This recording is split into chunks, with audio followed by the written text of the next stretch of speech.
आज का ये एपिसोड शुरू करने से पहले एक छोटी सी बात। क्या आप भी अपना पॉडकास्ट बनाने की सोच रहे हैं? तो एंकर ट्राई कीजिए। ये पॉडकास्ट बनाने का सबसे आसान तरीका है। नंबर 1, ये फ्री है। नंबर 2, इसमें कई सारे ऐसे टूल्स हैं जो आपको अपने फोन और कंप्यूटर पर रिकॉर्ड और एडिट करने की फैसिलिटी देते हैं। नंबर 3, आप अपने पॉडकास्ट को डिस्ट्रीब्यूट भी कर सकते हैं, जिससे इसे स्पॉटिफाई और दूसरे प्लेटफॉर्म पर सुना जा सके। तो डाउनलोड कीजिए फ्री एंकर ऐप या विजिट कीजिए anchor.fm पर अपना पॉडकास्ट स्टार्ट करने के लिए। ये तो थी एक छोटी सी जानकारी, और अब शुरू करते हैं एपिसोड का सिलसिला। तो आज के एपिसोड में लीजिए सुनिए किशोरीलाल गोस्वामी के लिखे उपन्यास खूनी औरत का साथ खून का 14वां परिच्छेद, देवी विचित्रा गति, मेरी यानी समीर गोस्वामी की आवाज में। मेरे कान में ऐसी भनक पड़ी कि मानो मुझे कोई पुकार रहा है। ऐसा जानकर मैं उठ बैठी और आंखें मलमल और जमाई ले लेकर नींद की खुमारी दूर करने लगी। मुझे जगी हुई जानकर रामदयाल ने धीरे से मुझसे यों कहा, बस खबरदार हो जाओ, थानेदार अब्दुल्ला लौट आया है और अब वो कदाचित तुमको अपने पास बुलावेगा। ये सुनकर मैंने उनसे पूछा, ओह, ये तो खासी रात हो आई, मैं बहुत ज्यादा सोई। उन्होंने कहा, हाँ तुम खूब सोई, अब रात के 11 बजने का समय है। 10 बजे अब्दुल्ला और हींगन लौट कर यहां आ गए हैं और खाना बाना खाकर अब दोनों उसी कोठरी में बैठे हुए शराब पी रहे हैं। कदाचित अब तुम बुलाई जाओगी, क्योंकि ऐसी भनक मेरे कान में अभी पड़ी है। इसलिए अब तुम भगवती दुर्गा को स्मरण करो और खबरदार हो जाओ। हम लोगों को थानेदार ने ये हुक्म दिया है कि तुम सब अपनी कोठरी में चले जाना और बिना बुलाए ना आना। रामदयाल की बातें सुनकर एक बेर तो मैं बहुत ही डरी और कांपने लगी, पर फिर मैंने भगवती का स्मरण करके अपने जी को पोढ़ा किया।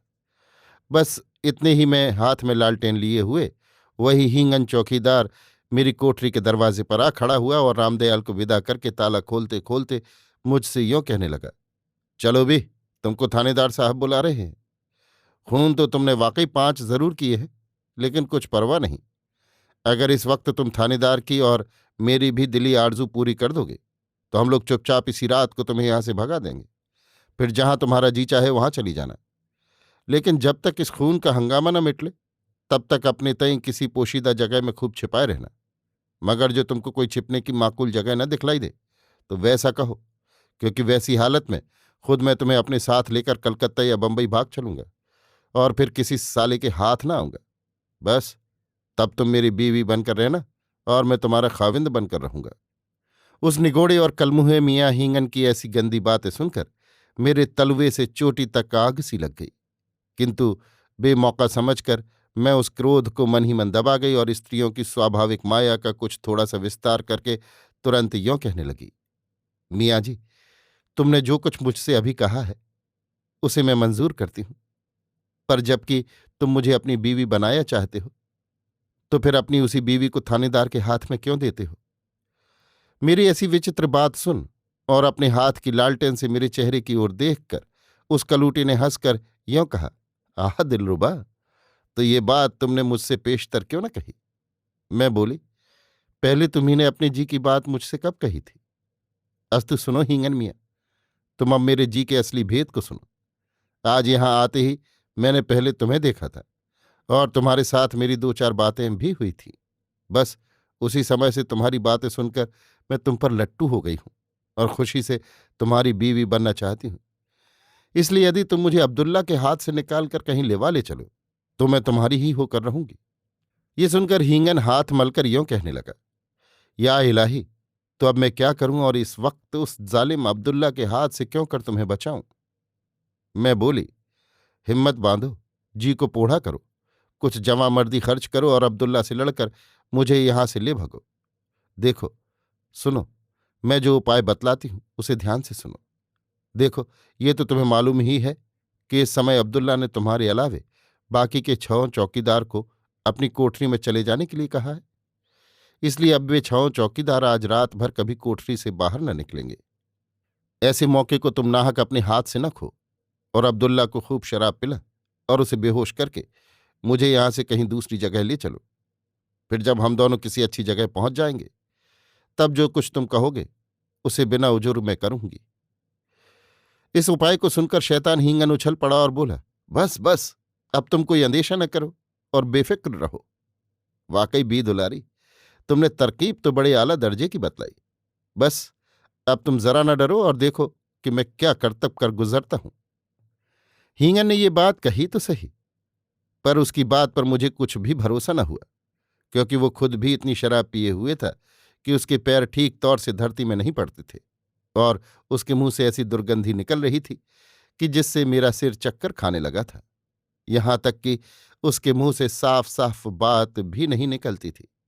ये सब था, पर फिर भी मैंने उसे इसीलिए ये चकमा दिया था कि जिसमें वो अब्दुल्ला को खूब शराब पिलाकर बेहोश कर दे, क्योंकि यदि अब्दुल्ला नशे में गाफिल हो जाए तो फिर हींगन ऐसे जानवरों को अंगूठा दिखाते मुझे तनिक भी देर न लगेगी।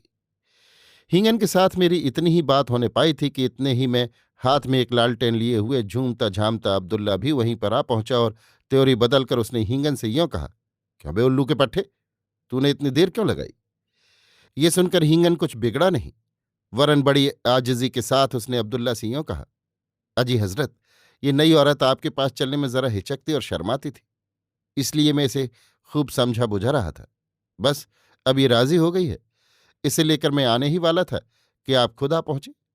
चलिए इसे मैं लिवाए चलता हूं। हींगन की ऐसी बातें सुनकर अब्दुल्ला ने हंसकर उससे कहा, वाकई मियाँ हींगन, तुम बड़े होशियार और काबिल एतबार शख्स हो। मैं सदर में तुम्हारे लिए सिफारिश करूंगा और तुम्हें चौकीदार से जमादार बनवा दूंगा। मगर खैर, अब तुम इस माहे लका को उस कोठरी में फौरन ले आओ। यों कहकर अब्दुल्ला डग मारता हुआ वहां से चला गया। उसके रंग ढंग से ये मैंने जान लिया था कि ये शराब के नशे में भरपूर चूर हो रहा है। अस्तु उसके जाने पर हींगन ने मुझसे कहा, लो अब चलो और बेफिक्र रहो, क्योंकि मैं तुम्हारी मदद पर मुस्तैद रहूंगा और अब्दुल्ला साला तुम्हारे जिस्म में उंगली भी न लगाने पाएगा। मैं तुम्हारी हिफाजत करूंगा और अगर उस बदजात ने तुम्हारे साथ कुछ ज्यादती करनी चाहिए तो उसे फौरन मार डालूंगा। ये सुनकर घबरा कर मैंने उससे यों कहा, सुनो हींगन मियाँ, खून खराबी की कोई जरूरत नहीं है, इसलिए तुम वैसा कोई भयानक काम न कर बैठना। हाँ, ये तुम कर सकते हो कि उस अब्दुल्ला को खूब ढेर सी शराब पिलाकर बेहोश कर दो और मुझे यहां से कहीं ले चलो। सुनो भाई, मेरे घर में 5-5 खून तो हो ही चुके हैं, इसलिए यहां अब एक खून की गिनती और बढ़े ये मैं नहीं चाहती। मेरी ऐसी बात सुनकर चलते चलते हींगन ने यों कहा, खैर तुम कोई अंदेशा न करो, मैं बराबर तुम्हारी मदद पर रहूंगा और जैसा मौका देखूंगा वैसा करूंगा। तुम मुझे बिल्कुल नशे में डूबा हुआ न समझना। मैं बोली, खैर तुम जैसे हो बहुत अच्छे हो, लेकिन इतना मैं फिर भी तुम्हें चिताए देती हूं कि अब तुम खुद तो जरा भी शराब न पीना, मगर अब्दुल्ला को खूब पिलाना। इस पर वो बोला, अच्छा जैसा तुम कहती हो वैसा ही किया जाएगा, तो आओ अब झटपट चलो। यों कहकर वो मुझे अपने आगे करके ले चला और उसके साथ में अब्दुल्ला की उसी कोठरी में पहुंची जिसमें मैंने सवेरे उसे देखा था। वहां जाकर मैंने क्या देखा कि एक ओर एक स्टूल पर धरी हुई लालटेन जल रही और तख्तपोश के ऊपर बैठा हुआ अब्दुल्ला शराब पी रहा है। मुझे देखते ही उसने हंस दिया और उसी तख्तपोश पर आकर बैठ जाने का इशारा किया, किंतु मैं उस तख्तपोश पर न बैठकर नीचे धरती पर बिछे हुए टाट के बोरे पर बैठ गई और हंसकर यों बोली, जी यही अच्छा है।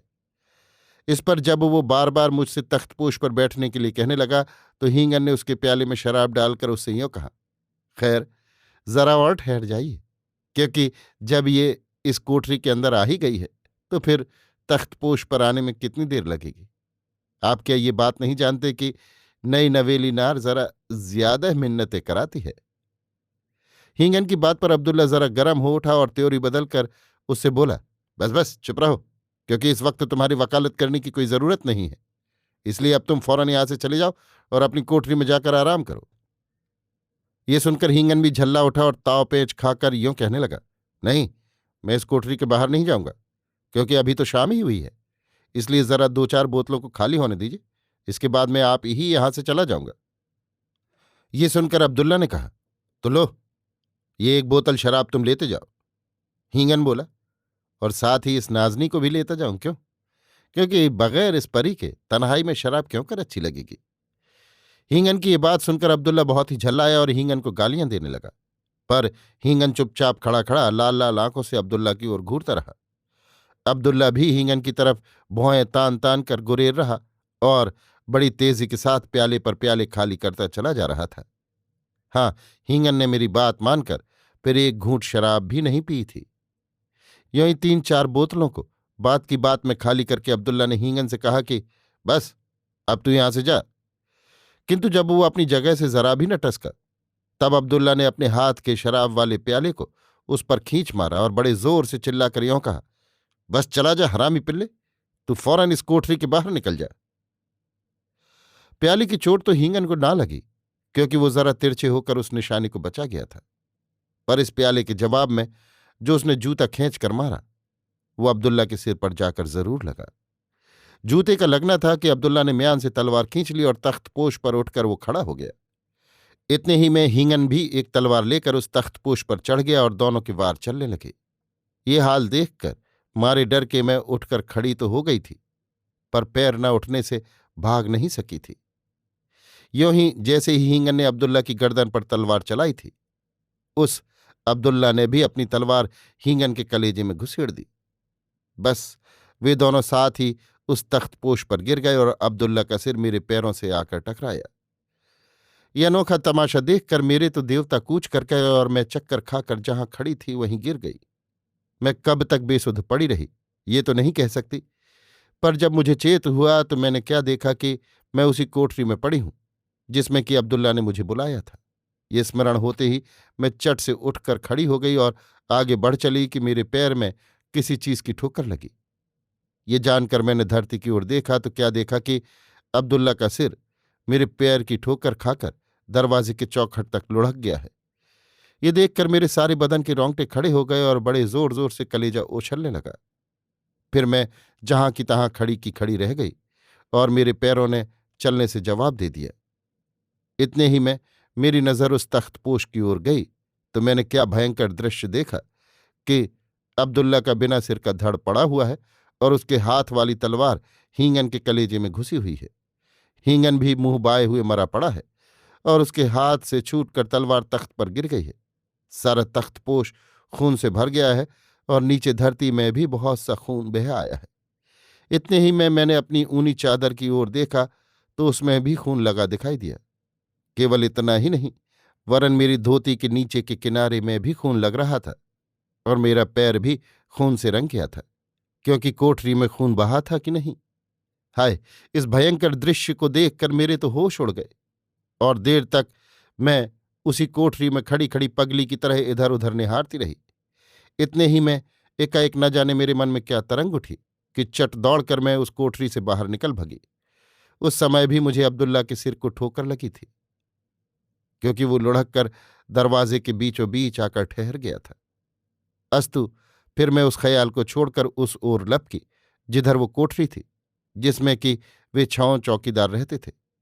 तो मैं उन चौकीदारों की कोठरी की ओर क्यों चली? इसलिए कि मैं भागना नहीं चाहती थी, क्योंकि इस संसार में मेरे लिए ऐसी कोई जगह न थी जहां पर जाकर मैं छिप सकती और अपनी जान बचा सकती। इसीलिए मैं दौड़ी हुई उसी कोठरी के आगे जा पहुंची और खूब जोर से चिल्लाकर मैंने उन चौकीदारों को पुकारा और उन्हें बाहर बुलाया। 6 बेचारे कोठरी के बीच में बैठे हुए आग ताप रहे थे। सो मेरी डरावनी चिल्लाहट सुनकर वे ऐसे चिहुक पड़े कि एकदम से सब के सब उस कोठरी के बाहर निकल आए और मुझसे सभी यों पूछने लगी कि हैं, क्या बात है? तुम इतना शोर क्यों मचा रही हो? बोलो बोलो, क्या बात है?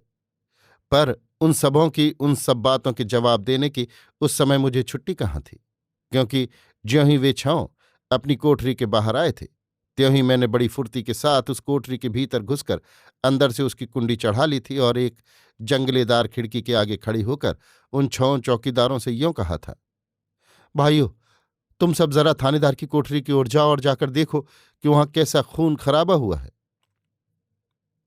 मेरी बात अनसुनी कर दयानत हुसैन ने जरा कड़क कर यूं कहा, ओ औरत, तूने मेरी कोठरी के अंदर घुसकर भीतर से कुंडी क्यों बंद कर ली है? इस पर मैंने कहा, सुनो मियाँ जी, तुम तू तड़ाक तो रहने दो और जाकर जरा ये तो देखो कि तुम्हारे थानेदार और हींगन का क्या हाल हुआ है। ऐसी बात सुनकर रामदयाल ने कहा, क्यों, उन दोनों का क्या हाल है? मैं बोली, वे दोनों मेरे लिए आपस में लड़कर कट मरे हैं। बस इतना सुनते ही वे छांव जोर से चीख मार उठे और तेजी के साथ अब्दुल्ला की कोठरी की ओर दौड़े।